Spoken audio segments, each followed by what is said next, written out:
Here we are again, our monitors. Monitor. Yes, our monitors use Speak-On connectors. Speak-On connectors are also a keyway alignment type connector. And if you just insert them, here, how's that? Try to get a good view here. Again, there is a keyway. When rotated, they will slide in, and these ones you push a little further and they will click. Did you see the little gray sleeve click into place?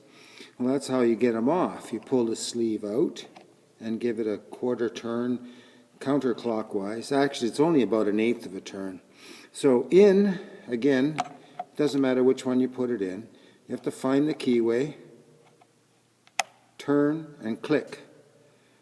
And to get them out, pull the gray sleeve, little turn, and they'll pull out. Again, none of these connectors need forcing. The click is the key. If it hasn't clicked, it isn't in. So there's our Speak-On lesson for the techs at Harcourt.